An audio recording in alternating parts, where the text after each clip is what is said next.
Hello my dear students, today I will going to start chapter number 9, reproduction in animals. As we know that there are many characteristics are shown by living organisms like respiration, digestion, nutrition, circulation, excretion, and the next life processes that are shown by living organism, this is reproduction. जैसा कि हमने 6 class में पढ़ा था कि living organism digestion, nutrition, excretion, है ना, ये सारी शो करते हैं। लोकोमोशन मतलब चलना। उसी प्रकार लिविंग और नॉन लिविंग के बीच में एक डिफरेंस अपने पढ़ा था कि लिविंग बीइंग्स जो होती है वो अपने जैसे, अगर वो एनिमल्स की बात करें तो अपने जैसे बेबी प्रोड्यूस करते हैं, और प्लांट्स की बात करें तो अपने जैसे प्लांट्स प्रोड्यूस करती है। और उस प्रोसेस को हमने कहा था रिप्रोडक्शन। उसको क्या कहा था? रिप्रोडक्शन। सबसे पहले देखिए रिप्रोडक्शन का अर्थ क्या है। रिप्रोडक्शन, प्रोडक्शन का मतलब आप जानते हो उत्पादन, है ना। टू मैन्युफैक्चर, मैन्युफैक्चर का मतलब बनाना, या टू सिंथेसाइज, जैसे फोटोसिंथेसिस में पढ़ा था फूड बनाते हैं। कहने का मतलब है कि जो living organism respiration, digestion, nutrition, excretion ऐसे करती है, तो उसके तहत लिविंग ऑर्गेनिज्म रिप्रोडक्शन भी करती है। रिप्रोडक्शन में प्रोडक्शन का अर्थ है टू मैन्युफैक्चर, बनाना, और री का मतलब दोबारा बनाना, है। री शब्द जहां आया तो रिप्रोडक्शन का अर्थ होता है अपने जैसी सेल को वो बनाना, ठीक है, न्यू ऑर्गेनिज्म को प्रोड्यूस करना, उसको हम बोलते हैं रिप्रोडक्शन। अब इसकी डेफिनेशन देखो, the process in which the process in which new organisms are obtained by their parents. New organisms are obtained by new organism, या न्यू इंडिविजुअल्स भी बोल सकते हो आप। क्या बोल सकते हो? New individuals are obtained by, obtained की जगह produced by their parents, produced by their parents, ठीक है। या फिर 10th में भी आएगा reproduction, a process in which new individuals are obtained by their, new individuals are obtained होगा लिख दिया, है ना, ऑब्टेन्ड या produced by their parents. A process in which new individual, new organism are obtained by their parents is called reproduction, is called reproduction. अपन ने living और non living में जो डिफरेंस पढ़े थे, तो उसमें अपन ने पढ़ा था living being reproduce, non living being does not reproduce. अब देखो आपके क्वेश्चन आ जाए भाई व्हाई डू ऑर्गेनिज्म रिप्रोड्यूस। जैसे मान लो क्वेश्चन आ जाए why do organism reproduce, organism reproduce क्यों करते हैं, ऑर्गेनिज्म रिप्रोड्यूस, है। तो आपको ध्यान रखना है क्यों करते हैं, आपको पूछ ले भाई, जैसे अपने को रेस्पिरेशन क्यों कर रहे हैं अपन, रेस्पिरेशन करेंगे तो अपन जीवित रहेंगे।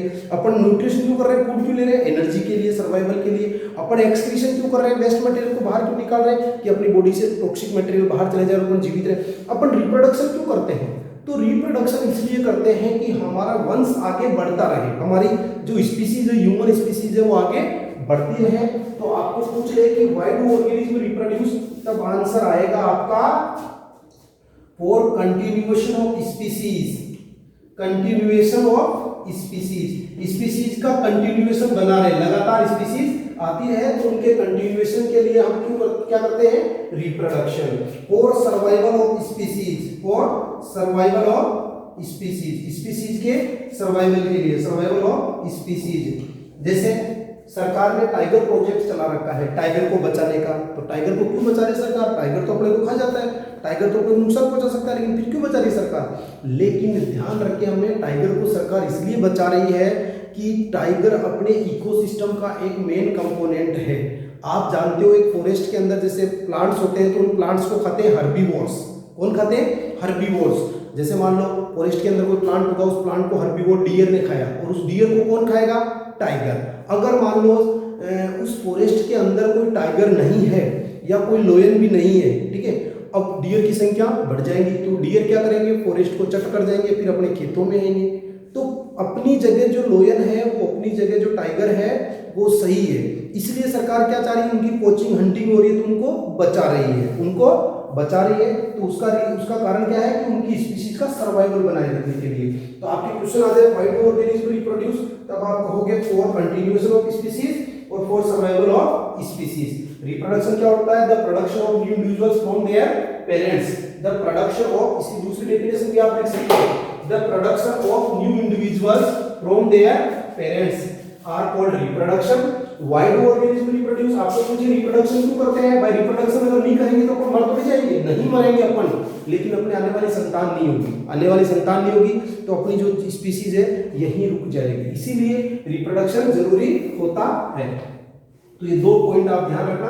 और सर्वाइवल ऑफ स्पीसीज, सरकार टाइगर को बचा रही है, जैसे आप आज अपन लोग क्या स्नेक को मार रहे हैं, क्या स्नेक को मारना उचित है? क्या सांप को मारना? नहीं है, क्योंकि स्नेक अगर सारे मार दोगे आप तो चूहे को कौन खाएगा? मेंढक को कौन खाएगा? ठीक है, तो मेंढक और चूहों की संख्या बढ़ जाएगी तो वो क्या करेंगे? फिर अपने वो जो प्लांट्स को खाएंगे तो प्लांट्स कम पड़ जाएंगे। तो पूरा एक इकोसिस्टम होता है, जैसे इकोसिस्टम बीच में बताना नहीं चाहिए, वैसे बता रहा हूं मैं आपको। जैसे मान लो अपने गार्डन के अंदर उगती है ग्रास, ग्रास को खाता है ग्रास ऊपर, ग्रास को क्या खाता है? ग्रास ऊपर, ग्रास ऊपर को खाता है फ्रॉग, और फ्रॉग को खाता है स्नेक। अगर आप स्नेक को मार दोगे तो फ्रॉग की संख्या क्या हो जाएगी? बढ़ जाएगी। फ्रॉग की संख्या बढ़ जाएगी तो फ्रॉग पूरी क्या किसको खा जाएंगे? ग्रास ऊपर को खा जाएंगे। ग्रास ऊपर को खा गए तो क्या होगी? ग्रास बहुत ज्यादा संख्या में हो जाएगी। तो कहने का मतलब है इकोसिस्टम को बैलेंस करने के लिए ऑर्गेनिज्म क्या करते हैं? रिप्रोड्यूस करते हैं, और इसीलिए अपने को इन ऑर्गेनिजम्स को हम बचाते हैं। तो ये दो चीज आप ध्यान रखें, टू कंटिन्यूएशन ऑफ स्पीसीज और survival of the species. Next अपना टॉपिक है मोड्स ऑफ रिप्रोडक्शन, रिप्रोडक्शन के तरीके। ये आपको 7th में भी बताया था मैंने, मोड्स ऑफ रिप्रोडक्शन। 7th में देखो अपन ने पढ़ा था प्लांट्स में, है ना, रिप्रोडक्शन वहां भी आपको पढ़ाया था। तो दो मोड है, एक है सेक्सुअल और दूसरा है एसेक्सुअल। देखो जब भी अपन कोई फॉर्म फिलअप करते हैं तो उसमें एक कॉलम आता है सेक्स, तो उस कॉलम में अपन लिखते हैं मेल फीमेल बॉय गर्ल, लिखते नहीं लिखते? तो सेक्सुअल का मतलब होता है ऐसा रिप्रोडक्शन जिसके अंदर मेल और फीमेल इन्वॉल्व हो, मेल और फीमेल दोनों इन्वॉल्व हो, मतलब पेरेंट्स, दो पेरेंट्स हो। तो इसमें अपन कहेंगे टू पेरेंट्स आर इन्वॉल्व। कितने पेरेंट्स होते हैं? Two parents are involve.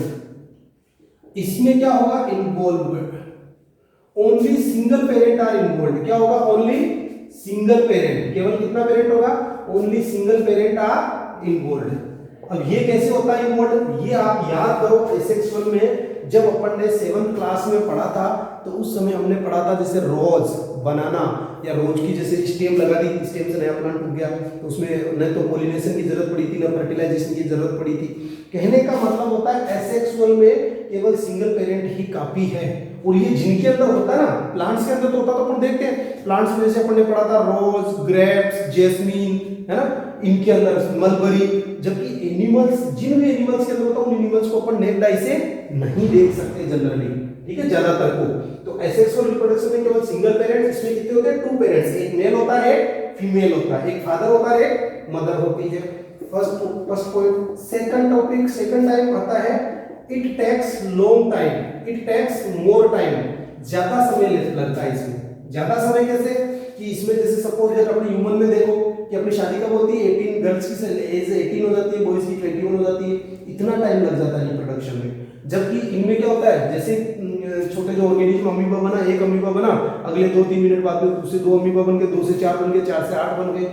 तो इसमें टाइम ज्यादा लगता है। प्लांट्स में भी अपन देखें तो जैसे सेक्सुअल रिप्रोडक्शन में प्लांट्स करते हैं तो पहले उनका सीड ग्रो होगा, सीड से ऊपर उसके लीव्स निकलेगी, रूट निकलेगी, फिर उसकी स्टेम बड़ा होगा, फिर उसके बड्स आएगी, बड्स से फ्लावर निकलेंगे, फ्लावर से फ्रूट बनेगा, तो नया बनेगा सिस्टम फूड। और इनके अंदर डायरेक्ट टहनी लगाए गुलाब रोज की काट के, और न कोई कुछ नहीं है, मतलब बहुत जल्दी काम होता है। तो इसमें क्या होता है एसेक्सुअल में? इट टेक्स लेस टाइम, इसमें समय कम लगता है। Third, less energy, it takes more energy, इसमें एनर्जी की जरूरत ज्यादा होती है, मोर एनर्जी, एनर्जी की जरूरत ज्यादा होती है। और इसमें क्या आएगा? It takes less energy. Less energy का मतलब, अब एनर्जी कैसे? देखो किसी भी काम को करने के लिए हमें कुछ चाहिए, जैसे अपन काम में बोल रहा हूँ, पढ़ा रहा हूँ, कुछ करने के लिए मेरे को फ्यूल चाहिए, फ्यूल का मतलब मेरे को फूड चाहिए, फूड होगा तो मेरे को एनर्जी मिलेगी। तो इसमें जब अपन इतनी लंबी एज निकालते हैं तो इसमें एनर्जी ज्यादा चाहिए, इसमें तुरंत हो जाता है तो एनर्जी कम होती है। फोर्थ है डिफरेंस ऑफस्प्रिंग्स। देखो मैंने इंडिविजुअल्स को ऑफस्प्रिंग भी कह सकते हैं, ऑफस्प्रिंग या डॉटर भी कह सकते हैं। ऑफस्प्रिंग्स या individuals, individuals does not exact copies of parents, exact copies of parents, parents की एग्जैक्ट कॉपीज नहीं होती। कौन? ऑफस्प्रिंग्स और इंडिविजुअल्स। ऑफस्प्रिंग या इंडिविजुअल्स मतलब उनकी संतानें। जैसे आप हैं, अपन लोगों के अपने माता पिता के अपन एग्जैक्ट डिटो कॉपी है क्या?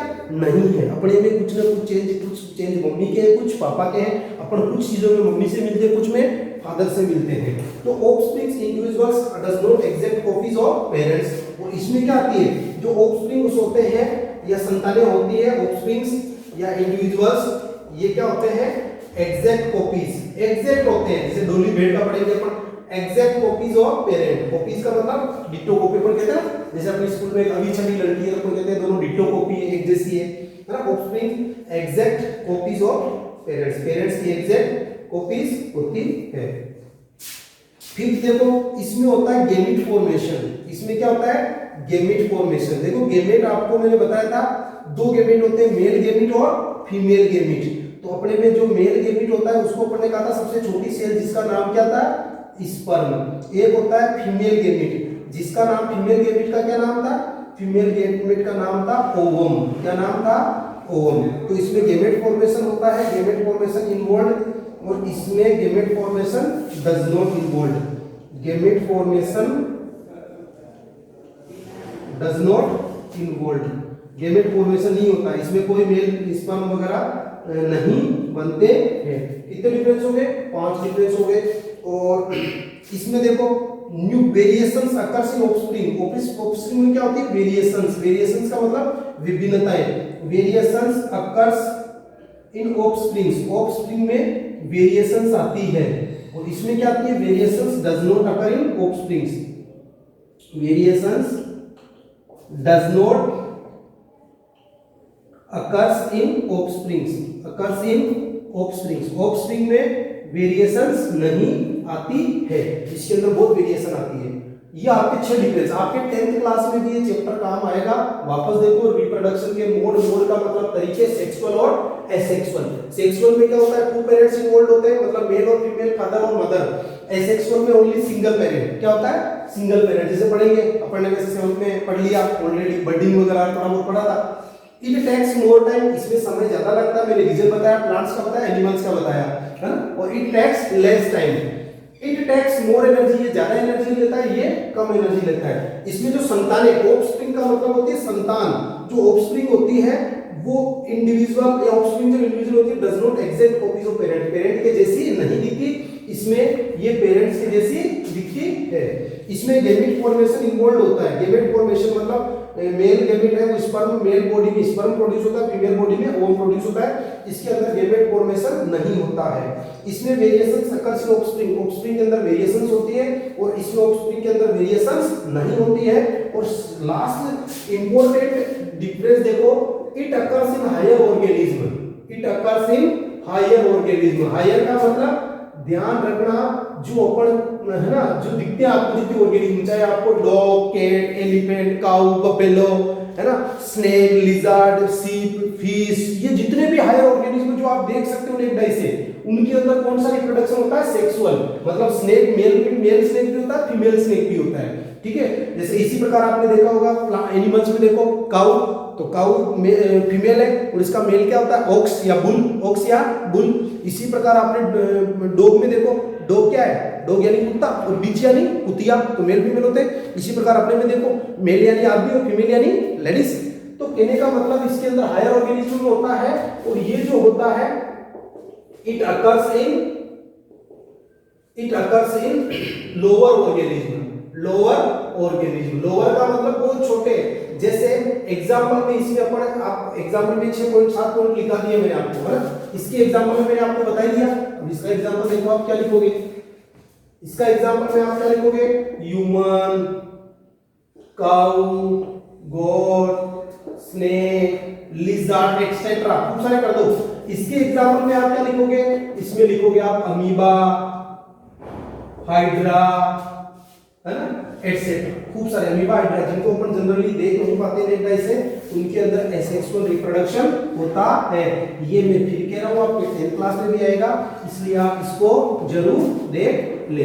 अब आता है सेक्सुअल रिप्रोडक्शन। सेक्सुअल रिप्रोडक्शन, तो sexual reproduction a mode of reproduction in which, आप डेफिनेशन लिखना, a mode of reproduction in which two parents are involved, two parents are involved. तो सबसे पहले अपना रिप्रोडक्शन आता है sexual reproduction. A reproduction in which two parents are involved, two parents कौन कौन से, male and female are involved, two parents are involved, a reproduction in which a mode of reproduction in which two parents are involved, है ना, दो parents involve होते हैं उसको sexual reproduction बोलते हैं। अब आप एक बार सभी बच्चे ध्यान से सुनना, वैसे मैंने 10th चैप्टर जब आप देखोगे तब उसमें भी बता रखा है। देखो ध्यान से, अपने जो मेल, अपने फादर है ना, फादर से, और एक है फीमेल का मतलब अपनी मदर। फादर से अपने को मिला स्पर्म, मदर से मिला ओवम। स्पर्म के अंदर कितने क्रोमोसोम, 23, और ओवम के अंदर कितने क्रोमोसोम, 23 क्रोमोसोम्स। अब ये 23 क्रोमोसोम स्पर्म और ओवम मिले मदर के बॉडी में, और एक सेल बनी, जिस सेल का नाम है जाइगोट। इसके अंदर कितने क्रोमोसोम होंगे, 46, 23 इधर से, 23 इधर से। ये जो प्रोसेस पूरी हुई है किसकी बॉडी में हुई, फीमेल बॉडी में, मां के शरीर में। अपना शरीर का निर्माण किसमें होता है, मां के शरीर में हुआ, फीमेल बॉडी में। ये जाइगोट भी डेवलप होता है एम्ब्रियो में, इसमें डेवलप होता है, ये पढ़ेंगे अभी अपन, एम्ब्रियो, और फिर एम्ब्रियो डेवलप होता है फीटस में, इसमें डेवलप होता है फीटस में। फीटस एम्ब्रियो में क्या होता है कि अपने हाथ पैर शरीर ऐसे दिखता नहीं है, इसके अंदर है ना, ये सिंगल सेल है, ध्यान रखना, जाइगोट कैसी सेल है, सिंगल सेल है। और ये कैसा है, मल्टी सेलुलर एम्ब्रियो। लेकिन एम्ब्रियो में डिफरेंशिएशन नहीं होता, डिफरेंशिएशन का मतलब उसमें अपने हाथ पैर मुंह सिर वगैरह ये दिखते नहीं है। फीटस में क्या होता है, अपने हाथ पैर मुंह शरीर सारा दिखता है। वो ये फीटस जब बाहर निकलता है इसको बोलते हैं इन्फेंट। क्या बोलते हैं, इन्फेंट। देखो ये तीनों स्टेज जो है ये मदर के पेट में होती है, तो इस अवस्था को बोलते हैं प्रेगनेंसी। ये होती है 280 डेज, या इसको अपन जनरली क्या कहते हैं, 9 मंथ्स। क्या कहते हैं, 9 मंथ्स। प्रेगनेंसी 280 डेज या 9 मंथ्स। ये अपनी पीरियड, पहला पीरियड, मतलब जब अपन मां के पेट में एक चरण गुजार चुके हैं उसका नाम है प्रेगनेंसी पीरियड। इसके बाद अपन आते हैं इन्फेंट में होते हैं 0 से 2 ईयर तक, जब अपन मां का दूध पीते हैं, इसमें अपन मिल्क पीते हैं, क्या पीते हैं, मां का दूध पीते हैं। इन्फेंट से फिर अपन आते हैं चाइल्डहुड में, इसमें आते हैं चाइल्डहुड, बचपन में। ये होता है 2 से 10 ईयर। चाइल्डहुड के बाद अपन आते हैं, आपके मैंने जैसे 10th चैप्टर में बता रखा है, उसको बोलते हैं अपन एडोलिसेंस। क्या बोलते हैं, एडोलिसेंस। इसके अंदर आते हैं अपन 11 से 18 में, और 11 से 18 के बाद अपन आते हैं एडल्ट। और एडल्ट की जो उम्र होती है वो होती है 18 से लेके 50 तक, 45 तक। और 45 से लेके फिर अपन जो आते हैं उस अवस्था को बोलते हैं अधेड़, आदि उम्र। और फिर ऐसा चक्र चलता रहता है। तो अपने जीवन का जो पहला पीरियड होता है प्रेगनेंसी, जो मां के शरीर में होता है। पर कितने दिन रहते हैं मां के शरीर में, 280 डेज या 9 मंथ्स। तो सबसे पहले सेल बनी जाइगोट। जाइगोट किससे बनी, फादर के स्पर्म से, मदर के ओवम से। फादर के स्पर्म में 23 क्रोमोसोम, मदर के ओवम में 23 क्रोमोसोम में मिलकर जाइगोट में कितने हो गए, 46। फिर जाइगोट डेवलप किसमें होता है, एम्ब्रियो में। ध्यान रखना, एम्ब्रियो मल्टी सेलुलर होता है, लेकिन इसके अंदर अलग से हाथ पैर शरीर ये दिखाई नहीं देता है। फीटस भी मल्टी सेलुलर होता है, लेकिन इसके अंदर सारे वो आइडेंटिफाई होते हैं। ये आपके स्ट्रक्चर आपके 10th में चैप्टर में भी है, अभी भी पढ़ेंगे, और आप 9th में भी अभी चैप्टर में पढ़ेंगे, और 10th में भी आपको पढ़ने को मिलेगी। 10th क्लास में भी मिलेगी और 10th चैप्टर में भी मिलेगी। ठीक है, अब अपन पढ़ते हैं सेक्सुअल रिप्रोडक्शन। यही पढ़ रहे चल रहा है। तो सेक्सुअल रिप्रोडक्शन क्या होता है, mode of reproduction in which 2 parents male and female are involved. 2 parents involve होते हैं, मेल और फीमेल, उसको हम बोलते हैं सेक्सुअल रिप्रोडक्शन। Sexual reproduction. अब देखो इस सेक्सुअल में क्या होता है, एक होता है मेल, एक होता है फीमेल। ध्यान से मैं बता रहा हूं, एक चार्ट बना दूंगा मैं। एक आता है मेल रिप्रोडक्टिव सिस्टम, डायग्राम आपकी बुक में बना हुआ है। एक होता है फीमेल रिप्रोडक्टिव सिस्टम। ठीक है। मेल रिप्रोडक्टिव सिस्टम में क्या क्या चीज होती है? मेल जो रिप्रोडक्टिव ऑर्गन होता है, ध्यान रखना, वो होते हैं टेस्टिस। क्या होते हैं? टेस्टिस। ये नंबर में कितने होते हैं? 2 होते हैं। और ये कहां होते हैं? Outside of the body in male part, है ना, outside of the body, outside of the body. ये मेल रिप्रोडक्टिव ऑर्गन, ध्यान रखना, मेल का मेल रिप्रोडक्टिव ऑर्गन, इसको बोलते हैं male reproductive organ, male reproductive organ, ठीक है। टेस्टिस, समझ में आया? कहां होता है? Outside of the body, body के शरीर के बाहर। किसकी बॉडी में होता है? मेल की में। मेल का मतलब बॉयज की में। किसकी बॉडी में? बॉयज की बॉडी में, ठीक है। सेकंड जो आता है, ध्यान रखना, ये टेस्टिस 2 चीज प्रोड्यूस करता है। एक तो प्रोड्यूस करता है स्पर्म, जिसको बोलते हैं मेल गेमीट। क्या बोलते हैं? मेल गेमीट, है ना। और दूसरा एक हार्मोन प्रोड्यूस करता है, जो आपके नेक्स्ट चैप्टर में आएगा। उस हार्मोन का नाम है टेस्टोस्टेरोन हार्मोन। इस हार्मोन के बारे में आप पढ़ोगे कि जैसे लड़कों के दाढ़ी मूंछ आ जाती है 11-12 की उम्र के बाद, उनकी आवाज मोटी हो जाती है, उनकी मसल्स डेवलप हो जाती है, तो इस हार्मोन के कारण। दूसरा जो है वो है sperm duct. Sperm duct diagram आपकी बुक में बना हुआ है, वहां से देख सकते हैं। स्पर्म डक्ट क्या करती है? कैरीज स्पर्म, स्पर्म को कैरी करती है। स्पर्म छोड़ता कौन है? स्पर्म कौन छोड़ता है? टेस्टिस। स्पर्म कौन छोड़ता है? टेस्टिस। और अपन ने पढ़ा था स्पर्म क्या होते हैं? स्मॉलेस्ट सेल होती है, स्मॉलेस्ट सेल होती है। स्पर्म डक्ट क्या करती है? Carries sperm. और थर्ड आता है पेनिस। थर्ड आता है पेनिस। इस पेनिस के अंदर ही अपना यूरेथ्रा होता है, जो यूरिन वाला पास वाला होता है ना, ये इसी के अंदर ही होता है। ये टेस्टिस संख्या में 2 होते हैं, आउटसाइड ऑफ द बॉडी। ये 2 चीज रिलीज करते हैं, स्पर्म रिलीज करते हैं और टेस्टोस्टेरोन हार्मोन। स्पर्म को मेल गेमीट कहते हैं, जिसके अंदर कितने क्रोमोसोम होते हैं? 23 क्रोमोसोम। इसी प्रकार फीमेल का जो मेल रिप्रोडक्टिव ऑर्गन है, उसका नाम है ओवरी। क्या है? ओवरी। ये कितनी संख्या में? 2। ये होती है एब्डोमेन में, यहाँ पे एब्डोमिनल कैविटी, फीमेल्स में, गर्ल्स में, है ना, फीमेल्स में, गर्ल्स में, जैसे अपनी मम्मी के, अपनी बहन के, अपनी बुआ के, है उनके। तो आप इसमें लिख सकते हो इन एब्डोमिनल कैविटी, इन एब्डोमिनल कैविटी, एब्डोमिनल कैविटी अपने पेट में होती है। देखो, अपने एक कैविटी होती है बक्कल कैविटी, एक होती है चेस्ट कैविटी जिसके अंदर अपने हार्ट और लंग्स, एक होती है एब्डोमिनल कैविटी। अब ये भी ध्यान रखना, मेन रिप्रोडक्टिव ऑर्गन है। क्या है? Main reproductive organ, main reproductive organ है। अब ये 2 चीज रिलीज करता है, ध्यान रखना। ये जैसे यहाँ पे स्पर्म रिलीज किया, यहाँ ये क्या रिलीज करता है? ओवम। और ध्यान रखना, ओवम क्या है? लार्जेस्ट सेल है। स्मॉलेस्ट सेल कौन सी है? अपनी अगर ह्यूमन मेल फीमेल की बात करें तो स्पर्म, और लार्जेस्ट सेल कौन सी है? ओवम, है ना। तो ओवम को अपन बोलते हैं फीमेल गेमीट। क्या बोलते हैं? Female gamete. और जिसके अंदर कितने क्रोमोसोम्स होते हैं? 23। और एक ये हार्मोन छोड़ती है, जिस हार्मोन का नाम है एस्ट्रोजन। क्या नाम है? एस्ट्रोजन।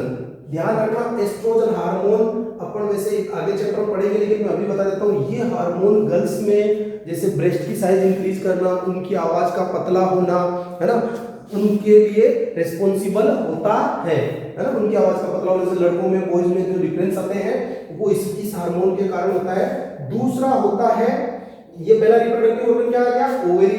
कहाँ होता है? Abdomen cavity in females, in females में, इन फीमेल्स में। और ये कहाँ होता है? ये किसमें होता है? इन मेल बॉडी में। ये गर्ल्स में है ना। मेल रिप्रोडक्टिव ऑर्गन है ओवम। ये तो ओवम से क्रिएट करता है, जिसको फीमेल कैविटी कहते हैं, जिसके अंदर 23 क्रोमोसोम होते हैं, एस्ट्रोजन हार्मोन कहते हैं। दूसरा आता है ओविडक्ट्स। दूसरा क्या आता है? ओविडक्ट्स। ओविडक्ट्स को अपन कहते हैं फैलोपियन ट्यूब। अभी मैं इसका डायग्राम भी बना दूंगा, फैलोपियन ट्यूब, है। ये ध्यान रखना, ये ओविडक्ट क्या है?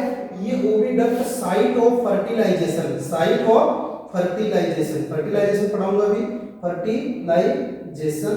और ये 2 होती है ओविडक्ट। मैं डायग्राम भी बना देता हूं, देखो ये है ओवरी। ये क्या बना दी मैंने? ओवरी। ये मेल वाला सिस्टम बिगाड़ देता हूं मैं, इसके डायग्राम में दे रखे हैं, दिक्कत नहीं है।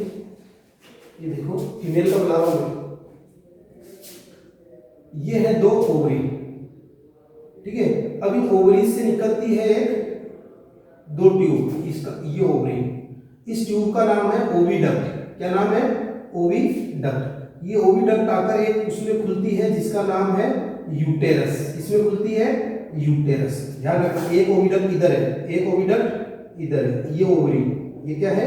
ओवरी, ओवरी के अंदर क्या प्रोड्यूस हुए, ओवम, क्या प्रोड्यूस हुए, ओवम। तो ये ओविडक्ट क्या करती है, ओविडक्ट ओवरी को यूट्रस से कनेक्ट करती है। ओविडक्ट साइट ऑफ फर्टिलाइजेशन है और connect ovary to uterus, uterus को ओवरी से कनेक्ट करती है। देखो कनेक्ट कर दिया। अब थर्ड है ना, तो साइट ऑफ फर्टिलाइजेशन, फर्टिलाइजेशन का मतलब अपन ने पढ़ा था fusion of male and female gamete. Male gamete कौन सा था, स्पर्म, और फीमेल गेमीट कौन सा है, ओवम। तो वो किसकी बॉडी में होता है, वो फीमेल बॉडी में होता है। जगह पूछे तो उस जगह का नाम क्या है, ओविडक्ट। तो मैंने यहाँ लिख दिया साइट ऑफ फर्टिलाइजेशन, ओविडक्ट या फैलोपियन ट्यूब्स, है ना, ये कनेक्ट हो रही। थर्ड आता है यूटेरस, थर्ड आता है यूटेरस। देखो यूटेरस वो जगह है जहां हम अपनी मां के पेट में 280 डेज 9 मंथ्स रहते हैं और अपनी मां के पेट से अपना एक कनेक्शन जो अपनी नेवल है कि नाभि, यहां से जब अपना जन्म होता है तो जो नर्स या डॉक्टर वगैरह होते हैं अपना कनेक्शन काट देते हैं ब्लेड से, यहां से कैंची से कनेक्शन काट देते हैं। तो अपने एक प्लेसेंटा कोड स्ट्रक्चर होती है, प्लेसेंटा बोलते हैं उसको, वो मदर के यूटेरस से जुड़ी रहती है। मदर के जैसे बेबी है तो ये इसके नेवल से जुड़ के मदर के यूटेरस से जुड़ी रहती है। और बेबी जब पेट के अंदर रहता है तो उसको फूड चाहिए, तो फूड कैसे मिलेगा, इस प्लेसेंटा के द्वारा, और फूड ब्लड में घुल के जाएगा, वो अपनी माँ के खून से हमारे को मिलेगा। इसी प्रकार अपन वेस्ट मटेरियल छोड़ेंगे तो वो भी उस ब्लड के अंदर अपन छोड़ेंगे, तो वो होता है यूटेरस के अंदर। तो यूटेरस में अपन लिख देंगे अपन यहाँ पर site of placentation, site of placentation. Placentation का मतलब है जो बेबी जहां रुकेगा, है ना, बेबी जहां रहता है 280 डेज, उसकी जगह होती है यूटेरस। क्या होती है, यूटेरस। और लास्ट 4 पॉइंट होता है जिसको बोलते हैं वेजाइना। क्या बोलते हैं, वेजाइना। इससे बेबी बाहर आता है और इस वेजाइना के अंदर यूरेथ्रा या यूरिनरी ओपनिंग, जो 7 चैप्टर में अपन ने पढ़ा था, जो यूरिन होता है वो भी इसी के द्वारा ही बाहर निकलता है। ये होता है आपके मेल रिप्रोडक्टिव सिस्टम और फीमेल रिप्रोडक्टिव सिस्टम। ध्यान रखना, अपनी बॉडी की स्मॉलेस्ट सेल है स्पर्म, जो मेल बॉडीज में होती है, बॉयज में होती है, जेंट्स में होती है, और लार्जेस्ट सेल है उसका नाम है ओवम, जो फीमेल बॉडी के अंदर होती है। फीमेल बॉडी के अंदर ओवरी होती है जो संख्या में 2 होती है, एब्डोमिनल कैविटी में होती है। ये एक तो ओवम रिलीज करती है जिसको फीमेल गैमीट करते हैं, एस्ट्रोजन हार्मोन रिलीज करती है जो सेकेंडरी सेक्सुअल कैरेक्टरिस्टिक्स के लिए रिस्पांसिबल होता है। फिर आती है ओविडक्ट्स, जिनको फैलोपियन ट्यूब्स भी कहते हैं, जहां पर क्या होता है, फर्टिलाइजेशन। क्या होता है, फर्टिलाइजेशन। अब अपन नेक्स्ट टॉपिक जो पढ़ने जा रहे हैं अपना वो है फर्टिलाइजेशन। क्या पढ़ने जा रहे हैं, फर्टिलाइजेशन। देखो फर्टिलाइजेशन, जैसे मैंने बताया फर्टिलाइजेशन किसमें होगा, सेक्सुअल रिप्रोडक्शन में होता है। क्यों होता है कि उसके अंदर 2 सेक्स होते हैं, एक मेल सेक्स और एक फीमेल सेक्स, एक मेल गैमीट और एक फीमेल गैमीट। तो फर्टिलाइजेशन क्या होता है, fusion of male and female gamete, fusion of male and female gamete, fusion of male and female gamete is called fertilization, is called fertilization. Fusion of male and female gamete is called fertilization. Male और female gamete का जो fusion होता है उसको fertilisation कहते हैं। Fusion का मतलब होता है जुड़ना, फ्यूजन का मतलब होता है जुड़ना। अब देखो ये फर्टिलाइजेशन 2 प्रकार का होता है, अब अपन और वापस समझेंगे। एक होता है इंटरनल फर्टिलाइजेशन, इंटरनल फर्टिलाइजेशन, एक होता है आपका एक्सटर्नल फर्टिलाइजेशन। इंटरनल फर्टिलाइजेशन में क्या होता है कि जो फ्यूजन होता है मेल गैमीट स्पर्म और फीमेल गैमीट ओवम, वो होता है मेल बॉडी के अंदर, सॉरी फीमेल बॉडी के अंदर। एक्सटर्नल में क्या होता है, वो न तो मेल बॉडी के अंदर न फीमेल बॉडी के अंदर, तो वो कहां होता है, बाहर होता है। इंटरनल में वापस समझो, जैसे ये ओवरी है, इन ओवरीज ने क्या रिलीज किया, ओवम रिलीज किया, इन ओवरीज ने क्या रिलीज किया, ओवम रिलीज किया। अब एक स्पर्म आता है वेजाइना के द्वारा, यहां आकर स्पर्म, ये ओवम है और ये स्पर्म है, इसके अंदर 23 क्रोमोसोम, इसके अंदर 23 क्रोमोसोम, ये फीमेल की बॉडी में होता है। तो इसमें क्या होता है, ये स्पर्म इस ओवम को क्या कर देगा, फर्टिलाइज कर देगा, ये दोनों जुड़ जाएंगे। जुड़ते क्रोमोसोम कितने हो जाएंगे, 46। देखो ओवम सेल है, इसके अंदर भी न्यूक्लियस है, स्पर्म सेल है, इसके अंदर भी न्यूक्लियस है, तो न्यूक्लियस कितने हो गए, 2 न्यूक्लियस हो गए। तो 2 न्यूक्लियस हो गए तो उसको बोलते हैं न्यूक्लियाई। क्या बोलते हैं, न्यूक्लियाई। तो ये ओवम और स्पर्म मिल गए, ओवम और स्पर्म को मिलने से जो सेल बनी, उस सेल का नाम क्या बताया था अभी मैंने, जाइगोट, जिसके अंदर कितने क्रोमोसोम होते हैं, 46। और इस प्रोसेस को बोलते हैं ओवम और स्पर्म के मिलने की प्रोसेस को, फ्यूजन का मतलब होता है जुड़ना, उसको बोलते हैं फर्टिलाइजेशन। इसको इंटरनल क्यों कहा गया? क्योंकि ये फीमेल बॉडी के अंदर, इसको बोलते हैं आंतरिक, इसको बोलते हैं बाहरी, तो ये फीमेल बॉडी के अंदर होता है, इसलिए इसको ऐसा कहते हैं। तो आप इसमें लिख सकते हो द फर्टिलाइजेशन in which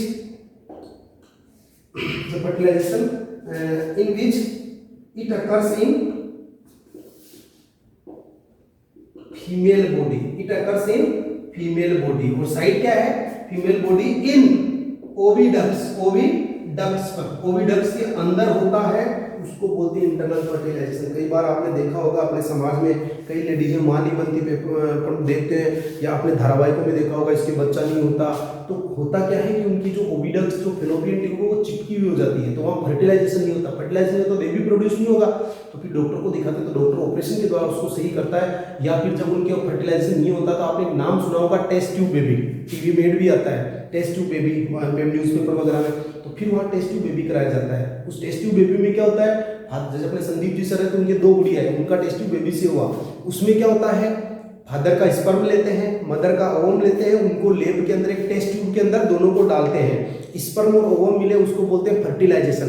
देखो यहाँ पर जो फर्टिलाइजेशन है वो फीमेल बॉडी के बाहर हो रहा है, इसलिए टेस्ट ट्यूब बेबी या IVF, इन विट्रो फर्टिलाइजेशन, इसको अपन रखते हैं एक्सटर्नल फर्टिलाइजेशन, क्योंकि फीमेल बॉडी के बाहर हुआ, और जैसे वो जाइगोट बना, उस जाइगोट को इंजेक्शन के माध्यम से फीमेल के यूट्रस में डाल दिया जाता है, और यूट्रस में फिर अच्छे से ग्रो करता है और बच्चे नॉर्मली हो जाते हैं। तो ध्यान रखना, जो टेस्ट ट्यूब बेबी या IVF टेक्निक है, इन विट्रो फर्टिलाइजेशन, ये एक्सटर्नल फर्टिलाइजेशन में आती है। तो इस फर्टिलाइजेशन में क्या होता है? जो फर्टिलाइजेशन होता है वो कहाँ होता है? फीमेल बॉडी में, और कहाँ होता है? ओविडक्ट। तो इसके एग्जांपल जितने भी आप देखते हो, चाहे काऊ हो, चाहे ह्यूमन बीइंग हो, है ना, चाहे बफेलो हो, चाहे डॉग हो, चाहे गोट हो, चाहे हेन हो, सब इसके अंदर आ जाते हैं इंटरनल फर्टिलाइजेशन के अंदर। एक्सटर्नल फर्टिलाइजेशन किसे कहते हैं? The fertilization in which fusion of male and female gamete, fusion of male and female gamete is outside of the female body, female body के आउटसाइड होता है, फीमेल बॉडी के outside. इसमें आप लिखोगे the fertilization in which fusion of male and female gamete in female body, और इसमें outside of the female body. और इसका एग्जांपल आएगा, इसका एक्सटर्नल का आएगा इन एक्वेटिक एनिमल्स में, है ना, एक्वेटिक ऑर्गेनिज्म बोलेंगे जनरली, एक्वेटिक ऑर्गेनिज्म। अब एक्वेटिक कौन कौन है? फिश है और फ्रॉग है, फिश और फ्रॉग। इसमें क्या होता है कि जो मेल फिश है वो क्या छोड़ेगी? स्पर्म। जो मेल फिश है वो स्पर्म, और जो फीमेल फिश है वो क्या छोड़ेगी? ओवम। क्या छोड़ेगी? ओवम। किसके अंदर छोड़ेगी? ये कहाँ रहते हैं? वाटर के अंदर। तो मेल फिश का स्पर्म और फीमेल फिश का ओवम मिलकर क्या बन जाता है? जाइगोट बन जाता है। क्या बन जाता है? जाइगोट। आपको पूछे मेल एंड फीमेल को फ्यूजन होने की फिनोमिना को क्या बोलते हैं? फर्टिलाइजेशन। फ्यूजन होने के बाद जो सेल बनती है उस सेल को क्या कहते हैं? जाइगोट। क्या कहते हैं? जाइगोट। प्रोसेस को फर्टिलाइजेशन और सेल को जाइगोट कहते हैं। ध्यान रखना, जो इन विट्रो फर्टिलाइजेशन है वो किसका एग्जांपल है? इन विट्रो फर्टिलाइजेशन एग्जांपल है एक्सटर्नल फर्टिलाइजेशन का। इन विट्रो फर्टिलाइजेशन या टेस्ट ट्यूब बेबी, इसका एक एग्जांपल आप लिख सकते हो, test tube baby. Test tube baby भी इसी का एग्जांपल है। मैंने आपको टेस्ट ट्यूब बेबी कैसे होते हैं मैंने आपको ये बता दिया, ठीक है। तो ये आपके फ्रॉग और फिश के अंदर हो जाता है। इनके अंदर होता है ये एक्वेटिक ऑर्गेनिज्म जो पानी के अंदर रहते हैं। अब देखो इंटरनल फर्टिलाइजेशन पर अपन वापस आते हैं। ये फर्टिलाइजेशन जो फ्यूजन होता है मेल और फीमेल गेमीट का, वो फीमेल बॉडी के अंदर ओविडक्ट में होता है, और फ्यूजन होने के बाद जो सेल बनती है उस सेल का नाम है जाइगोट। क्या नाम है? जाइगोट। देखो मेल और ये फीमेल। मेल से क्या आया? स्पर्म। स्पर्म की साइज ऐसी होती है, ध्यान रखना ऐसे। और फीमेल से क्या आया? ओवम। क्या आया? ओवम। ओवम की साइज कैसी होती है? गोल होती है। स्पर्म की साइज ऐसी होती है ना। इसकी ये टेल होती है, ये इसका हेड होता है, ये मिडिल पार्ट होता है। ये क्या होता है? मिडिल पार्ट होता है। अब क्या होता है? ये दोनों मिलते कहाँ हैं? ये दोनों मिलते हैं ओविडक्ट में, और ओविडक्ट किसकी बॉडी में होती है? फीमेल की बॉडी में। ये मिलते हैं, इस प्रोसेस को क्या बोलते हैं? फर्टिलाइजेशन। प्रोसेस को क्या बोलते हैं? फर्टिलाइजेशन।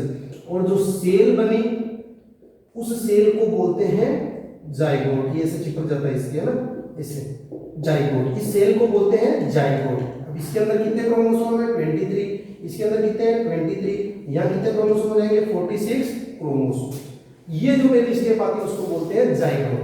तो अपना सबका निर्माण एक सिंगल सेल से हुआ, सेल का नाम है जाइगोट। अब क्या होता है? ये जाइगोट आ जाता है यूट्रस के अंदर, और यूट्रस में मैंने कहा था ना 280 डेज गुजारते हैं अपन। 280 डेज जरूरी है, 280 डेज 290 भी हो सकते हैं, 270 भी हो सकते हैं, 260 भी हो सकते हैं, लेकिन जैसे 260 250 से नीचे आता है तो बच्चे की बचने की संभावना कम होती है। अब ये जो जाइगोट है इसके अंदर होते हैं सेल डिवीजन। मैंने पढ़ा सेल डिवीजन का मतलब 1 से 2, 2 से 4, 4 से 8, और एक स्ट्रक्चर बनती है। उस स्ट्रक्चर का नाम है फीटस। क्या नाम? Sorry, embryo. उसका नाम है एम्ब्रियो। अब ये जो एम्ब्रियो है, ध्यान रखना, ये एम्ब्रियो क्या है? मल्टीसेलुलर। क्या है? मल्टीसेलुलर। और जाइगोट क्या है? यूनिसेलुलर। जाइगोट यूनिसेलुलर, ये मल्टीसेलुलर। लेकिन एम्ब्रियो में क्या है? No scene of hand, leg, head, कुछ भी मतलब बॉडी के ऑर्गन्स, बॉडी पार्ट्स दिखाई नहीं देते हैं। और ये एम्ब्रियो कहाँ रहता है? ये रहता है यूटेरस के अंदर। अभी मैंने आपको डायग्राम बता के बताया, यूटेरस के अंदर। और ये किससे जुड़ा रहता है? एक कॉर्ड से जुड़ा रहता है, एक नली से, जिसको बोलते हैं प्लेसेंटा। क्या बोलते हैं? प्लेसेंटा। वो मदर की यूट्रस से जुड़ती है और अपनी नेवल से जुड़ती है। फिर धीरे धीरे एम्ब्रियो किस में जाता है? फीटस में। फीटस में 3-4 महीने का जब बच्चा हो जाता है उसको फीटस बोलते हैं। प्रेगनेंसी जब 3-4 महीने की हो जाती है, उसमें क्या होता है? हाथ पैर दिखने लग जाते हैं। तो फिर डॉक्टर से कई लोग चेकअप कराते हैं और गर्भ में पता कर लेते हैं लड़का है या लड़की है। जैसे पता चलता है लड़की है तो उसको मरवा देते हैं। इसलिए आजकल इस पर प्रतिबंध है। कोई भी डॉक्टर आपको नहीं बताता ये कि होने वाला लड़का है या लड़की है। अब फीटस में क्या होता है? फीटस भी मल्टीसेलुलर होता है, लेकिन इसमें नो और इसमें सीन दिखाई देगा। क्या दिखाई देगा? उसके हैंड दिखाई देंगे, बच्चे के लेग दिखाई देंगे। कैसे दिखाई देंगे? कैमरे से नहीं, सोनोग्राफी से। सोनोग्राफी का नाम सुना होगा आपने, यूएसजी, अल्ट्रासोनोग्राफी। तो उससे ये दिखाई देते हैं। और फीटस जब बाहर आ जाता है वेजाइना के द्वारा, उसको बोलते हैं अपन इन्फेंट। क्या बोलते हैं? इन्फेंट और बेबी। और वो मदर का क्या पीता है? वो मदर का पीता है मिल्क। और ध्यान रखना, जो मिल्क जो ग्लैंड्स होती है ना, ये इन ग्लैंड्स जो फीमेल्स के अंदर होती है, जैसे मैंने भी माँ का दूध पिया, तो जो फीमेल्स के अंदर जो ग्लैंड्स होती है, उन ग्लैंड्स का नाम है मेमरी ग्लैंड्स। क्या नाम है? Mammary glands. क्या नाम है? ये सभी बच्चे ध्यान रखिए, मेमरी ग्लैंड से। मेमरी ग्लैंड से हम क्या पीते हैं? मिल्क पीते हैं। तो आपको पूछे मिल्क सेक्रेटरी ग्लैंड्स कौन सी है? मेमरी ग्लैंड से। अब आपने देखा होगा कि जितने भी एनिमल्स को आप देखते हो नेक्ड आई से, उनमें कुछ तो ऐसे हैं जो डायरेक्ट बेबी प्रोड्यूस करते हैं और कुछ ऐसे हैं जो एग प्रोड्यूस करते हैं। तो उसके आधार पर ऑर्गेनिज्म को अपन 3 पार्ट्स में डिवाइड करते हैं। वो 3 पार्ट्स देखिए कौन कौन से हैं। एक है विविपेरस, एक है विविपेरस और एक है ओविपेरस। क्या है? ओविपेरस। और थर्ड आपके है ओवोविविपेरस। ओवोविविपेरस किसके आधार पर है? According to production of baby और एग। ठीक है। अब इसमें विविपेरस एनिमल्स, ये एनिमल्स क्या है? Animals, viviparous animals, those animals that gives the birth young ones,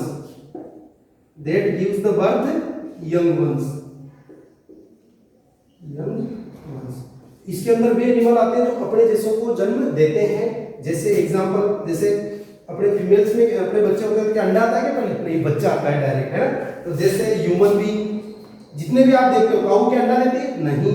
तो काऊ, बफेलो, सीप, डॉग, रेट आपका, ठीक है, डॉग, रेट, केट, ये सारे के सारे ध्यान रखना, ये सारे के सारे कौन से ग्रुप के हैं? मेमल्स। किस ग्रुप के हैं? मेमल्स। जब आप 9th क्लास में आओगे तो अपन ग्रुप पढ़ेंगे जो जिनके 4 पैर होते हैं। ध्यान रखना, अपने 4 पैर है, ये हिंड फोर लिम्स, ये हिंड लिम्स।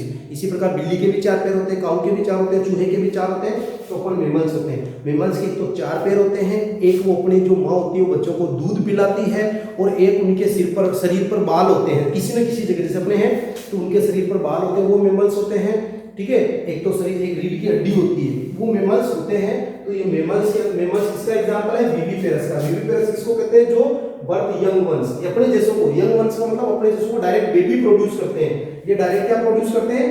बेबी। और ओविपेरस क्या करते हैं? एग प्रोड्यूस करते हैं। एग प्रोड्यूसिंग एनिमल्स जो अंडे देते हैं, egg producing animals, egg producing organism जो होते हैं उनको अपन बोलते हैं विविपेरस। क्या बोलते हैं? तो इसका एग्जांपल आ जाएगा जैसे हेन, मुर्गी, पता नहीं था, पिजन, कबूतर, है ना, बर्ड्स, ये बर्ड्स आगे सारी। तो जो एवीज जो आ जाएंगे इसके अंदर, एवीज, बर्ड्स को ध्यान रखना, एवीज बोलते हैं। एवीज बर्ड्स को क्या बोलते हैं? इसके ग्रुप को एवीज, उड़ने वाले, और रेप्टाइल्स, रेंगने वाले, स्नेक रेंग, है ना, और रेप्टाइल्स वगैरह सारे किसके अंदर आ जाएंगे? ओविपेरस। तो egg producing animals are called oviparous, और direct baby producing animals are called viviparous. एक आता ओविविपेरस, जिसका एग्जांपल है कंगारू। क्या है?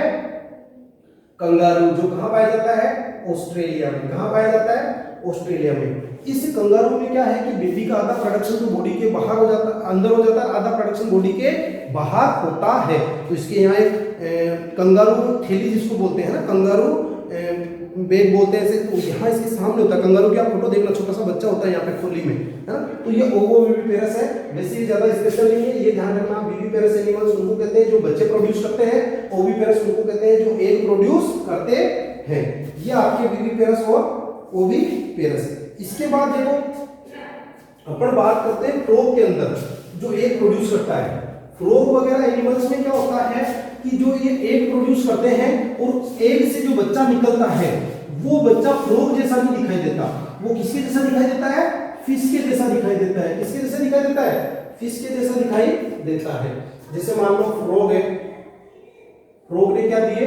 एग प्रोड्यूस किए। इस एग से जो निकलता है, जो यंग वन निकलता है, उसको बोलते हैं लार्वा। क्या बोलते हैं? लार्वा। और इसके लार्वा को बोलते हैं टेडपोल। क्या बोलते हैं? टेडपोल। ये इसका लार्वा है। क्या है? लार्वा। और ये किसके जैसा दिखता है? ये जो लार्वा है ये दिखता है फिश के जैसा। किसके जैसा? फिश के जैसा। और ये टेडपोल भी बाद में किसमें कन्वर्ट हो जाता है? एडल्ट फ्रॉग में। एडल्ट फ्रॉग में, ठीक है, एडल्ट फ्रॉग। और ये एडल्ट फ्रॉग किसके जैसे दिखाई देता है? फ्रॉग के जैसे, लाइक फ्रॉग के जैसे। तो बीच में ये कहां से आ गया? तो एक चीज ध्यान रखना, आपके एक प्रोसेस आती है जिसको बोलते हैं मेटामॉर्फोसिस। क्या बोलते हैं? Metamorphosis. The transformation of the larva into an adult through drastic changes. The transformation of larva, ये लार्वा और मेंढक के लार्वा को क्या बोलते हैं? Tadpole. The transformation of larva into adult through drastic changes. Drastic change का मतलब ऐसे चेंज जो आप कल्पना नहीं कर सकते। इसका शरीर किसके जैसा? फिश के जैसा, बुक में डायग्राम दे रखा है। और इसका शरीर किसके जैसा? फ्रॉग के जैसा, एडल्ट फ्रॉग का। तो इस प्रोसेस को बोलते हैं मेटामॉर्फोसिस। क्या बोलते हैं? मेटामॉर्फोसिस। ठीक है, मेटामॉर्फोसिस। ये मेटामॉर्फोसिस के लिए एक जिम्मेदार एक हार्मोन है। उस हार्मोन का नाम ध्यान रखना, अपने में भी आएगा, थायरोक्सिन हार्मोन। और इस थायरोक्सिन हार्मोन को डेवलप होने के लिए ग्लैंड चाहिए। उस ग्लैंड का नाम, थायरोक्सिन हार्मोन के लिए ग्लैंड होती है जिसका नाम है थायराइड ग्लैंड, जो आप 10th चैप्टर में पढ़ोगे। और उसके लिए एक मिनरल चाहिए, उस मिनरल का नाम क्या है? आयोडीन। यदि इसके लार्वा को अपन ऐसे पानी में रख दें जिसके अंदर आयोडीन नहीं हो, तो फ्रॉग का जो लार्वा है वो हमेशा लार्वा ही बना रह जाएगा। वो कभी भी फ्रॉग जैसा नहीं दिखेगा। वो किसके जैसा दिखेगा? फिश के जैसा। और आप जानते हो फ्रॉग अंडे, ध्यान रखना, वो जमीन पे नहीं रहता। फ्रॉग ऐसा एनिमल है जो जमीन पे भी रहता है और वाटर में भी रहता है। इसको एम्फीबियंस बोलते हैं, जो दोनों जगह रहते हैं ना, वाटर में और सोइल पर, एम्फीबियंस बोलते हैं। तो वाटर के अंदर एक प्रोड्यूस करता है, वाटर में ये रहता है। तो वाटर में नमक खारापन होता है, सोडियम क्लोराइड घुला हुआ रहता है हल्का फुल्का, और नमक के साथ एक मिनरल होता है आयोडीन, जो अपने लिए भी रिस्पॉन्सिबल है। नहीं तो अपने कौन सी डिजीज होती है? बताना कमेंट बॉक्स में जाकर। वाइटर डिजीज। कौन सी डिजीज? वाइटर डिजीज। तो मेटामॉर्फोसिस क्या होता है? The transformation of larva into adult through drastic changes. Drastic का मतलब ये फिश से क्या बन गया? फ्रॉग बन गया। इस प्रोसेस को बोलते हैं मेटामॉर्फोसिस। जैसा आपने 7th क्लास में पढ़ा था कि जो सिल्क वॉर्म है, 7th में हमने पढ़ा था सिल्क वॉर्म। बताना सिल्क वॉर्म किसका प्रोडक्शन करता है? कमेंट बॉक्स में जाकर। सिल्क वॉर्म क्या प्रोड्यूस करता है? एग प्रोड्यूस करता है। और उस एग से एक लार्वा बनता है। उस लार्वा का नाम क्या था? कैटरपिलर। क्या नाम था? कैटरपिलर, ये लार्वा कंडीशन थी इसकी। कैसी कंडीशन थी? लार्वा। फिर ये कैटरपिलर किसमें चेंज हुआ था? प्यूपा में, जिसको अपन ने कोकून कहा था। क्या कहा था? उसकी कवरिंग को कोकून कहा था। तो कहने का मतलब पहले एक प्रोड्यूस करेगा फिर प्यूपा बनेगा, लेकिन बीच में एक अलग ही कंडीशन आती है। तो इस अलग कंडीशन को से जब ये बिल्कुल डिफरेंट कंडीशन जो बनने की प्रोसेस होती है, उस प्रोसेस को बोलते हैं अपन मेटामॉर्फोसिस, जिसमें फ्रॉग का एग्जांपल दे रखा है। नेक्स्ट आता है अपने एसेक्सुअल रिप्रोडक्शन। एसेक्सुअल रिप्रोडक्शन, ठीक है। तो मेटामॉर्फोसिस का मतलब the process, the transformation in which A larva change into adult through drastic changes. Drastic का मतलब बहुत खतरनाक चेंज, ऐसे हल्के फुल्के चेंज नहीं। क्या जैसे अपने में कोई चेंज आता है क्या? जैसे अपन छोटे हैं तो छोटे होते हैं, फिर अपने धीरे धीरे बड़े होते हैं, तो अपने में कोई उससे ड्रास्टिक चेंज थोड़ी आता है कि छोटे थे तो अपने 2 कान थे अब 4 हो गए, या पहले अपन अलग दिखते थे अब अलग दिखने लग गए। ऐसा कुछ नहीं होता। अपने मुंह वही चीजें जो ग्रोथ करती रहती है। वो हाथ, अंगुलियां अगर अपने बचपन में इस हाथ में 5 है तो 5 ही रहेगी। ऐसा नहीं है कि पहले 5 थी अब 6 हो गई। हाँ, बचपन से अगर 6 तो वो 6 रहेगी। कहने का मतलब अपने में ड्रास्टिक चेंज नहीं होते, धीरे धीरे ग्रेजुअल चेंज होते हैं। ग्रेजुअल का मतलब धीरे धीरे। इनके अंदर क्या होते हैं? ड्रास्टिक चेंजेस होते हैं। इसके बाद आता है आपका एसेक्सुअल रिप्रोडक्शन। देखो एसेक्सुअल रिप्रोडक्शन क्या होता है? एसेक्सुअल रिप्रोडक्शन उसे कहते हैं जिसमें केवल सिंगल पेरेंट्स इन्वॉल्व होता है। A mode of reproduction in which only single parents are involve. A mode of reproduction, a mode of reproduction in which only single parents are involved, in which only single parents are involved। केवल एक ही parent, only single parent involve होता है, उसको बोलते हैं अपन asexual reproduction. इसमें अपन कुछ मेथड्स देखेंगे, जिसमें एक है बडिंग और एक है बाइनरी फिशन। अगर आपने देखा हो 7th क्लास में तो वहां पे अपन ने 4 पढ़ी थी, एक स्पोर फॉर्मेशन, एक फ्रेगमेंटेशन और एक पढ़ी थी अपन ने बडिंग, है ना। एक और थी, एक ये बाइनरी फिशन भी थी वहां पर। तो यहां पर अपन पढ़ेंगे पहली एसेक्सुअल रिप्रोडक्शन के मेथड्स। एक है बाइनरी फिशन। बाइनरी फिशन, देखो फिशन, ये ध्यान सभी बच्चे ध्यान रखना। मैंने जब फर्टिलाइजेशन बताया था वहां बताया था फ्यूजन। फ्यूजन का मतलब होता है जुड़ना, और फिशन, फिशन का मतलब होता है टूटना। ये आपके अपोजिट है फिशन। बाइनरी फिशन मतलब 1 2 में टूट, बाई का मतलब 2, बाई का मतलब 2, y का मतलब क्या है? 2। इसमें बोलोगे आप a mode of asexual reproduction, a mode of asexual reproduction in which, a mode of asexual reproduction in which an organism splits. Split का मतलब टूटना, स्प्लिट्स या फिश। एन ऑर्गेनिज्म स्प्लिट्स का मतलब या ब्रेक, ब्रेक भी बोल सकते हैं, break into 2 equal halves, 2 equal halves organism, है ना। तो उसको बोलते हैं बाइनरी फिशन। इसका जो एग्जांपल है वो आता है अमीबा। क्या होता है? अमीबा। ध्यान रखना, अमीबा किसका एग्जांपल है मेरे को बताना कमेंट बॉक्स में जाकर। यूनिसेलुलर का या मल्टीसेलुलर का, यूकेरियोटिक का या प्रोकैरियोटिक का, दोनों पेयर में लिखना, कमेंट बॉक्स में जाकर जरूर देना।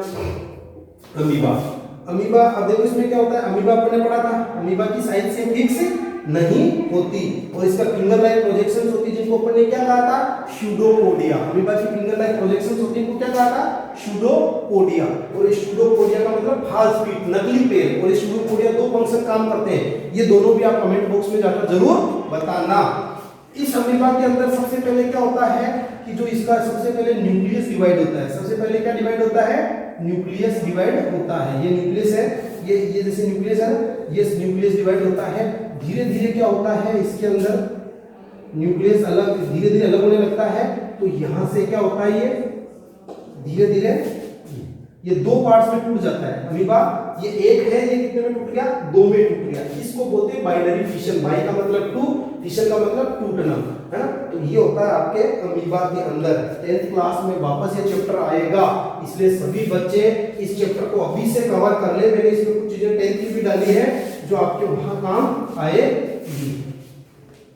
नेक्स्ट आता है बडिंग। नेक्स्ट आता है बडिंग। देखो अपनी बुक में अमीबा का बता रखा है, कैसे अलग हो रखा है, डायग्राम बुक में बता रखा है। बडिंग, तो बडिंग की आप सेकंड, बडिंग की आप क्या डेफिनेशन दोगे?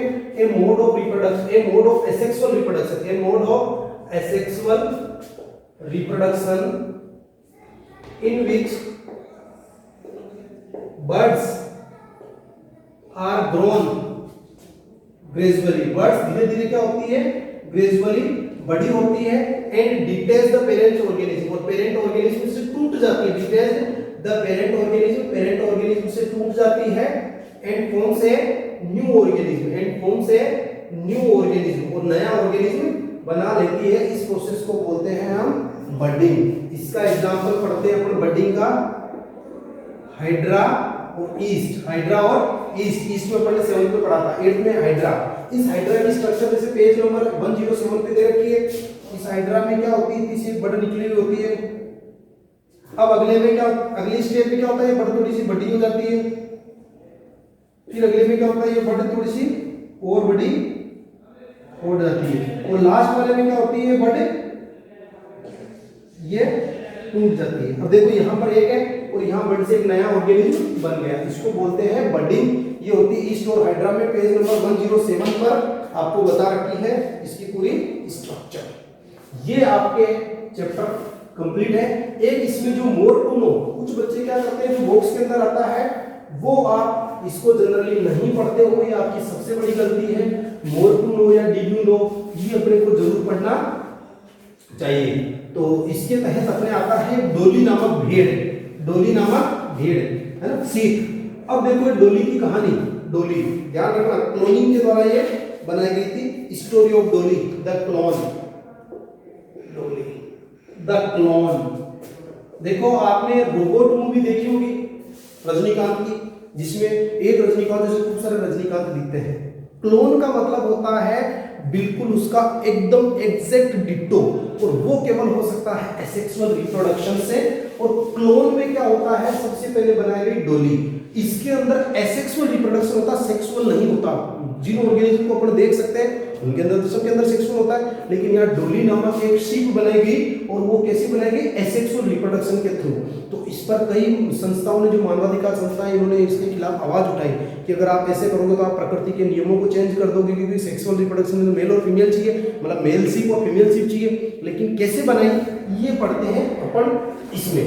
एक स्कॉटलैंड में एक जगह है, स्कॉटलैंड एक कंट्री है जिसके अंदर एक जगह है, स्कॉटलैंड के अंदर एडिनबर्ग, है ना, स्कॉटलैंड में एक जगह है एडिनबर्ग। इस एडिनबर्ग में एक इंस्टीट्यूट है, एडिनबर्ग एक इंस्टीट्यूट है, उस इंस्टीट्यूट का नाम है रोजलिन इंस्टीट्यूट। क्या नाम है, रोजलिन इंस्टीट्यूट। और इस इंस्टीट्यूट में एक साइंटिस्ट है जिनका नाम था इयान विल्मुट।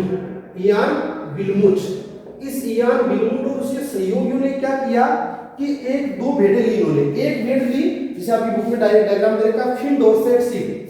फिन डोरसेट भेड़ की जाति है, ध्यान रखना। जैसे अपने अलग अलग भेड़ होती है, आपके यहाँ पे चित्तौड़ में भेड़ें अलग होती है, हमारे जयपुर में अलग प्रकार की दिखेगी आपको। आपके जैसे गाय, आप जैसे अपन ह्यूमन की ले लो, अपने जैसे आंखें ऐसी है, लेकिन आप वहां जाओगे चाइना में या नेपाल की तरफ जाओगे तो वहां क्या लोगों की आंखें कैसी होती है, ऐसी होती है, अलग दिखती नहीं दिखती। आप इंग्लैंड में जाओगे तो आपको गोरे लोग मिलेंगे, आप अफ्रीका में जाओगे तो आपको काले लोग मिलेंगे, अपने यहाँ पर मिक्सर मिलेंगे। तो अलग अलग स्पीसीज अलग अलग मिलते नहीं मिलते। तो इन्होंने क्या किया, एक तो फिन डोरसेट शीप ली, और एक इन्होंने ली ब्लैक स्कॉटिश ब्लैक फेस, काले मुंह वाली। आप देखना भेड़ के काले मुंह भी होते हैं, सफेद मुंह वाली भेड़ भी मिलेगी आपको, काले मुंह वाली भी मिलेगी और सफेद मुंह वाली भी मिलेगी। एक इन्होंने स्कॉटिश ब्लैक फेस वाली भेड़ ली। इस फिन डोरसेट शीप की इन्होंने क्या करी, मेमरी ग्लैंड की सेल निकाली। कौन सी ग्लैंड की, मेमरी ग्लैंड्स। और आप जानते हो मेमरी ग्लैंड्स क्या है, कमेंट बॉक्स में जाकर बताना। मेमरी ग्लैंड की एक सेल निकाली और इसके न्यूक्लियस को इन्होंने, ये सेल है और सेल का कंट्रोल होता है न्यूक्लियस, इसके न्यूक्लियस को इन्होंने बाहर निकाल दिया। मेमरी ग्लैंड की एक सेल निकाली, है ना। और इन्होंने क्या किया, जो स्कॉटिश ब्लैक फिश थी, इसका एग, इसकी जो एग सेल या जिसको ओवम, ध्यान रखना, एक और ओवम, उसका न्यूक्लियस लिया और इस एग सेल का न्यूक्लियस डाला इसके अंदर, और फिर इसको लैब के अंदर ग्रो किया। और सॉरी, इसका जो एक सेल का न्यूक्लियस निकाल के, इसका न्यूक्लियस जो बाहर निकाल दिया था उसको फेंक दिया, और इसका न्यूक्लियस इसके अंदर डाल दिया। इसके अंदर फिन डोरसेट शीप की मेमोरी ग्लैंड की सेल के अंदर किसका डाला गया, स्कॉटिश ब्लैक फेस वाली जो एक सेल या ओवम सेल थी उसका न्यूक्लियस निकाल के इसके अंदर डाल दिया। मतलब सेल किसकी, फिन डोरसेट शीप की, न्यूक्लियस किसका, स्कॉटिश ब्लैक फेस का। तो जो बाद में शीप हुई डोली, वो फिन डोरसेट शीप के जैसी दिखी। किसके जैसी दिखी, फिन डोरसेट शीप के जैसे, इसका जैसा इसका चेहरा नजर आया, फिन डोरसेट शीप के जैसे। मतलब इसकी मेमोरी ग्लैंड की सेल थी, इसकी एग सेल थी, इसकी एग सेल का ओवम निकाला केवल, है ना, और इसके अंदर ये फिट कर दिया। और ये फिर एक डोली भेड़ हुई। कौन सी भेड़ हुई, डोली। उस भेड़ का नाम क्या था? डोली। अनफॉर्चुनेटली वो कोई बीमारी के कारण 14 फरवरी 2003 में लंग डिजीज होने के कारण उसकी डेथ हो गई। ये है आपके क्लोन। ध्यान रखना, ह्यूमन पर भी ट्राई करने की कोशिश कर रहे हैं चाइना वाले। ये चाइना वाले सबका सत्यानाश करके रहेंगे। तो इसका लोगों ने विरोध किया है कि आप लैब के अंदर ह्यूमन बनाने लग जाओगे तो फिर आप जैसा करो कहोगे वैसा करेंगे वो। तो इनका विरोध जो ह्यूमन राइट्स कमीशन वाले हैं वो भी इनका बहुत जबरदस्त विरोध कर रहे हैं। ये आपके 9 चैप्टर का वीडियो है, सभी बच्चे देखें। अपने घर पे कम से कम 5 सदस्य होंगे, सबसे सब्सक्राइब कराएं, अपने रिलेटिव में सब्सक्राइब कराएं ज़्यादा से ज़्यादा, और लाइक करें, कमेंट अवश्य करें। जो क्वेश्चन आपसे पूछे गए हैं उनका जवाब जरूर दें। Okay bye, thank you.